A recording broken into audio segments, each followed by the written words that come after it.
All right there. So I've got about 6 days left in Thailand and it's been one hell of an adventure. Certainly prepped me up nicely for my eventual move. So 6 days left here, off to London, empty my flat, tie up some loose ends, go and stay with my mother for a week or two, and then back out for my life in Cambodia. I just wanted to take this moment to thank my patrons, without whom this wouldn't be possible. And not just, I mean, patrons, not patrons, because it's not just Patreon. Thank you for everyone who's donated via PayPal and Maker Support. All of you, it's incredible. So I've made a video for you. It's a little bit intense. The question is, do you engage with life or do you engage with death? Seems like a fair enough question. Everything can be divided. Oh, you've got problems. Who hasn't? Welcome to Planet You. You are not special. You are not different. It is not romantic. Your struggle is ugly when it is passive. Let me tell you something. Problems are at the heart of existence. They are the pumping muscle of life. Without problems, you are a god. Are you a god? Problems as they beat, as they push blood around the body of time. Rather than being some insurmountable crisis, they can be, really, when looked at from a different angle, a moment of potential, a solution waiting to happen, a moment of growth. They are not a negative. They are not intrinsically negative. That is something you make them. It's something you become when you put fear onto them. Problems are the active architecture of the future. Your problems are your active architecture of your future. Now ask yourself, do you want to build or do you want to crumble? They're the choices. The Greek myth of Sisyphus tells us of a man punished by having to roll a giant boulder up a giant hill, a mountain, and when it reaches the top, without fail, every time, condemned to this eternity, the huge boulder rolls back to the bottom of the mountain, only for Sisyphus to then repeat the whole futile mission again. There have been many varied interpretations of the myth of Sisyphus, from Lucretius in the 1st century AD, who said Sisyphus was like an image of the quest to power of all politicians, simply an empty thing, all the way to people like Friedrich Welker's, his pursuit of knowledge hypothesis of the enlightened 1800s. And yet, of all these readings, each crossing over somewhere with another, in the matrix of meaning, effervescent in these archetypal myths, I have always been struck by the interpretation of Albert Camus, who in 1942, after a long, meandering, winding philosophical investigation into Sisyphus, simply stated at the end, "We must imagine Sisyphus is happy. We must imagine Sisyphus is happy." Camus here is looking for a solution to the problem of futility, of endless, pointless repetition, and yet it is, in short, fantasy. The solution is in fantasy. In fantasy. Infancy. Immaturity. Unreal. Not an adult. A child. And yet, while taking some comfort in this as a young man, me, flailing blindly in the darkness of ignorance and finding my own boulders, my own mountains, my own punishments, my own futility, I couldn't help but think, I can imagine Sisyphus is happy, but I can almost guarantee his happiness if someone were to give him a sledgehammer. Here, Sisyphus, here's a hammer. See that boulder? Smash it into pieces. Smash it up. Make of your boulder small stones. It might take 100 strikes. It might take 1,000 journeys up the mountain. But instead of pushing a boulder, you'll be carrying stones, and an end would be reached. It's not the mountain or the boulder or you that is the problem, Sisyphus, my friend. It's the size of you, the size of the mountain, the size of the boulder, and the relationships between them all.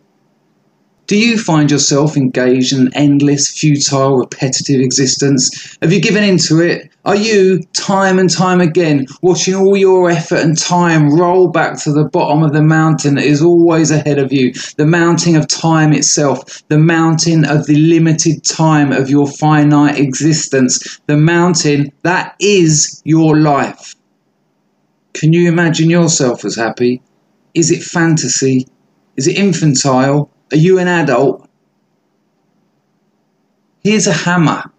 If you stand back a moment from your life, from this web of problems, failures, issues, regrets, resentments, this interconnected area of existence you call your life, stand back a moment from it.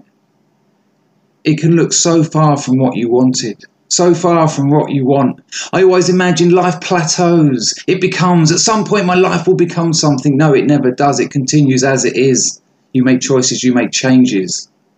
Many times you may have heard the term baggage. People refer to the baggage, the mess of our pasts, carrying it around with us. The baggage that we too drag around, adding to it, ignoring it, watching it grow. It gets bigger, it gets heavier, it's a burden, it's a boulder. The mountain isn't giving up. The making of our boulders, our becoming Sisyphean. This is what happens when you don't do something about your problems, when you don't engage in solutions. And unless you do something about it, unless you engage with your problems, you're not engaging with life. And if you're not engaging with life, there's only one alternative. You're engaging with death. Are you engaging with life? Are you engaging with problems? Are you engaging with finding solutions? Are you taking a hammer to the monstrous and gargantuan nature of your future, the giant boulder of your past? Or are you ignoring it? Are you failing to grasp the potential inherent in a problem, the solution? Are you refusing the gifts of desperation by choosing an engagement with death? They're your only options. Look at it like that. Are you living or are you dying? Is today about life or is today about death? You haven't been doing this? You've been engaging with death? We all do it, no matter. Regret and resentment are the biggest boulders and the highest mountains of all. Forget the past because it's abandoned you. Absorb the present, for it creates you. Today, be ready. Today, be you. Today, make this choice to engage with solutions, and today, you are you. Don't be daunted. Don't be small in the shadow of the giant rock of your situation looming over you. Darkness upon your life. Do not be daunted. Imagine you too can be happy. Take out your sledgehammer and break up these problems into many different solutions. Make pebbles from your boulders. Put them in the shadow of you. Ask yourself, what can I change? What can I change today, now, just by a small amount? What pieces can I take from the whole that I can deal with? What can I handle? Give me some stones. I can't lift a boulder. Where are my strengths? Where are my weaknesses? What can I change? And what can't I change? Focus on that. And how do you learn to tell the difference? Practice. Today, you can be you. Today, you can. Be cunning. Be creative. Grab life by the balls and squeeze hard. You haven't got to do it all at once. And this is my simple point. It's what this whole rant is about. You cannot do it all at once. It looks like something you cannot solve when you consider it all at once. And this is the real punishment of Sisyphus. One mountain, one boulder, and an inability to see it any other way. Most people stop there. They're unable to move themselves and see things differently. But today, right now, you can make changes. Small changes.